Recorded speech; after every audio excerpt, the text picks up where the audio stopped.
जिला मुस्तकीर करीमनगर के बल्दी ward number 24 Shivaji Nagar के पोलिंग बूथ नंबर 261 के तहत सीनियर मुकामी अक़लियती कायद सैयद नईमुद्दीन की क़यादत में भारत राष्ट्र समिति से वाबस्ता कायदीन ने अपने वार्ड में BRS पार्टी उम्मीदवार बराए लोकसभा हल्के करीमनगर बी विनोद कुमार की तायद और हिमायत में घर घर इंतखाबी मुहिम चलाई और 13 मई को होने वाली पोलिंग में कार के इम्तियाजी निशान को वोट देने की पुरजोर अपील की। बारजा मीडिया से बात करते हुए सैयद नईमुद्दीन ने बताया है कि करीमनगर हल्के से बी विनोद कुमार की भारी अक्सरियत से कामयाबी यकीनी है। पार्टी कायदीन को महज अक्सरियत के हुसूल के लिए जद्दोजहद करनी पड़ रही है। अस्सलाम वालेकुम रहमतुल्लाहि व बरकातुहू। मेरे अजीज़ दोस्तों और भाइयों, करीमनगर में पार्लियामेंट इलेक्शंस जोर पकड़े हैं और हमारे विनोद कुमार साहब हाई स्पीड से जा रहे हैं। हर तरफ विनोद साहब का चर्चा चल रहा है, गांव में, देहात में, यहाँ पर वार्ड्स में, होटलों के पास, हर जगह विनोद कुमार साहब आपके जीतना चाहिए बोल के आवाम बोल रही है। हम सुनकर बहुत खुशी महसूस हो रही है कि एक काबिल इंसान को आवाम चुनने वाली है और हम जीतने वाले हैं इंशाल्लाह। क्योंकि साबका जो हमारे यहाँ के बंडी संजय साहब जो MP थे, हमारे को करीमनगर को कुछ भी नहीं लेकर आए। सुबह उठे तो हिंदू मुस्लिम यही करते गए, पार्लियामेंट में कभी हमारे मसलों पे बात नहीं करे, कोई फंड नहीं लेके आए। जो फंड आता MP फंड 5 करोड़ आता हर साल, वो ला के जैसो हर MP को देती सेंट्रल गवर्नमेंट, वो ला के जैसो मैं लेके आया हूँ बोलते, मगर वो हटा के कुछ भी नहीं लेके आए। वही हमारे जब MP विनोद कुमार साहब थे यहाँ पर स्मार्ट सिटी 1000 करोड़ लेके आए, 4 हाईवे नेशनल्स लेके आए, हमारे SRR ग्राउंड में सिंथेटिक ट्रक्स लेके, ऐसे कई कामा करे। पुट्टपल्ली टू मनोहराबाद रेलवे लाइन लेके आए, बहुत अच्छे डेवलपमेंट काम करे। आप भी आने वाले दिनों में भी रेगुलरिटी लेके आते बोल रहे हैं। मेडिकल गवर्नमेंट मेडिकल कॉलेज एक भी नहीं लेकर आए बंडी संजय साहब, पूरे देश में बांटे, मगर जैसे पार्लियामेंट में बात नहीं करें। मेरे अजीज दोस्तों और भाइयों, हकीकत में क्या है बोले तो पार्लियामेंट में इंग्लिश और हिंदी चलती, वहाँ पर इंग्लिश में अच्छा बात करने वाले रहना चाहिए, उनको नॉलेज है ना, सब्जेक्ट नॉलेज है ना, क्या है प्रपोजल लगाना पूरे देश में।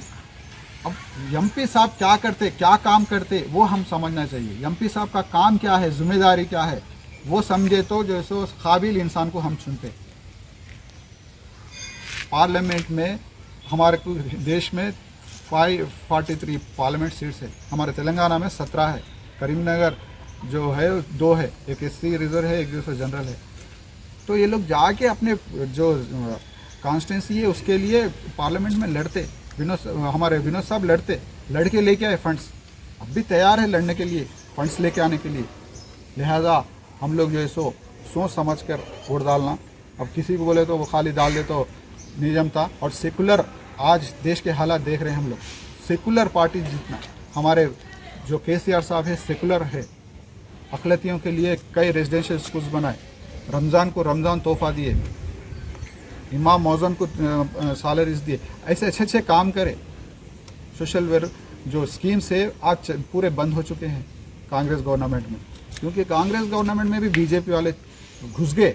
लिहाजा आप लोग से फिर एक बार रिक्वेस्ट कर रहे हैं कि आप लोग जो सो हमारे BRS पार्टी को वोट दें, नहीं तो वरना आप देखो BJP के MPs जहाँ खड़े पूरे करप्टेड MPs को दिए उन्होंने, हमारे मोदी साहब पूरे करप्टेड हैं।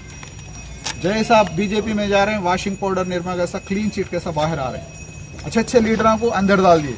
केजरीवाल एक अच्छे CM है, उन्होंने 2 बार CM बने, उनको अंदर डाल दिए। हमारे कविता मैडम को अंदर डाल दिए प्रचार रोकने के लिए तेलंगाना में। ऐसे ये जो सो ब्रिजभूषण चरण सिंह एक MP BJP के MP खिलाड़ियों के साथ छेड़खाड़ी करे, इनको आज तक अंदर नहीं डाले। फिर क्यों नहीं डाले? हम सवाल करना ना, हमारा हक बनता, कॉन्स्टिट्यूशन हमारे को हक दिया, हम वोट भी डालते, हम सवाल भी करते। हम तेलंगाना लाइसो पार्टी है हमारी BRS पार्टी। ये देखो स्वयं बापू राव, ये भी एक BJP MP है। MP को 5 करोड़ हर साल इसलिए दिया जाता है कि अपने कॉन्स्टिट्यूंसी डेवलप करने के वास्ते। ये साहब क्या करे, अपना घर बना लिए, अपने बेटे की शादी करे। ये खुले अल्फाज में बोले ये पेपर कटिंग है, मैं कोई उन पे इल्ज़ाम नहीं लगा रहा हूँ, ये पेपर हम ऐसा है, पूरा है, हकीकत है। ये उन्होंने खुद ऐलान करे कि जैसो मैं घर बना लिया और जैसो फंड्स के लाके ऐसे MP को हम चुनते। क्या सोचो आप लोग। कांग्रेस में भी आज क्या है, पूरे BJP के घुस गए, कांग्रेस को ख़राब कर दिए। सेकुलर पहले थी, अब नहीं है वो पार्टी। हमारे विनोद कुमार साहब एक सेकुलर इंसान है, हर मजहब को साथ लेके चलते। ट्रिपल आईटी लाने का वादा करे, लेकर आते हो नो, क्योंकि स्मार्ट सिटी लेके आए। ट्रिपल आईटी क्या है उनके पास? गुज़िश्ता सालों में हम देखे हर डिस्ट्रिक्ट को एक एक मेडिकल कॉलेज सेंट्रल से आई, मगर हमारे करीमनगर को नहीं आई, क्योंकि वहाँ बात ही नहीं करे, लड़े ही नहीं कोई भी। अगर हो ही हमारे एमपी रहे तो आते। नवोदय स्कूल्स नहीं आए हमारे करीमनगर को। यहाँ पर करीमनगर में तीगलगुट्टापल्ली के पास ROB रेलवे ओवर ब्रिज वो बना रहे, काम चल रहा। कौन लेके आए? हमारे एमपी साहब का एमपी साहब लेके आए, विनोद कुमार साहब। लिहाजा आप लोग से गुजारिश क्या है बोले तो पढ़े लिखे इंसान को, काबिल इंसान को वोट डालें, क्योंकि जो कम पढ़ा लिखा रहता उसको नॉलेज नहीं रहती। हकीकत है ये, सब हम मानना उस चीज़ को। मुल्ला को वोट डाल के जैसो करो वरो तो मुल्ला क्या करते? हिंदू मुस्लिम करते। आज बीजेपी के कई लीडर्स खुलेआम बता रहे हैं कि कॉन्स्टिट्यूशन हम रद्द कर देते, 400 पार हो तो मोदी साहब। कॉन्स्टिट्यूशन रद्द हुए तो हर इंसान का नुकसान होता। दलित भाइयों के रिजर्वेशन ख़त्म होते, हमारे बिछड़े भाइयों के ख़त्म हो जाते, कई मसले पैदा होते, कभी UCC कभी NRC। कब तक डराते मुसलमानों को बीजेपी वाले? हम मुसलमान कभी डरा नहीं, कभी डरेगा नहीं, क्योंकि हम यहाँ पैदा हुए, यहाँ मरने वाले हैं। हम मज़हब के हिसाब से इंसान को नहीं देखते, इंसानियत के नाम से इंसान को देखते। डेवलपमेंट करो, आपका काम क्या है? एक लीडर का काम क्या है? डेवलपमेंट करना चाहिए, हिंदू मुस्लिम नहीं। लिहाजा फिर एक बार हम लोग करीमनगर के 24 डिवीज़न शिवाजी नगर में 261 बूथ में हम लोग प्रचार कर रहे हैं। हमारे भाई पूरा करीमनगर फिर के जैसो ఎట్లుందన్న మన ప్రచారం? చాలా బాగున్నది మన ప్రచారం. మన వినోద్ కుమార్ అన్న ఇప్పుడు 60 డివిజన్ల లోపల ఇప్పుడు వినోద్ కుమార్ అనేది ఉన్నది. ఎందుకంటే చాలా పనులు చేస్తుండే కాబట్టి ఇప్పుడు తిరుగుటపల్లె నుండి అటు చుప్పదండి రోడ్ల ఒక వ్యక్తి చనిపోయినా కానీ ట్రైన్ వచ్చినప్పుడు ఇప్పుడు ఆయన నిలబడి అది అక్కడ ఫండ్స్ తీసుకొచ్చి ఆ పిల్లర్స్ వేసి మీదికెళ్ళి రైలు పోయేందుకు కృషి చేస్తుండు. చాలా చాలా పనిచేస్తుండు. రైతులకు ఈ రోజున 3 నెలలు ఇప్పుడు 4-5 నెలల కాంగ్రెస్ ప్రభుత్వం వచ్చి కనీసం రైతులకు కనీసం ఈ నీళ్లు లేక పొలాలు ఎండుకప్పుడు विनोद कुमार गार देखते చర్చ బాగున్నది. पूरा जीत रहे हैं, मतलब ये है कि पूरा फिर रहे हैं। इन्होंने ऐसे कई गाड़ियां फिर रहे हैं ना, हर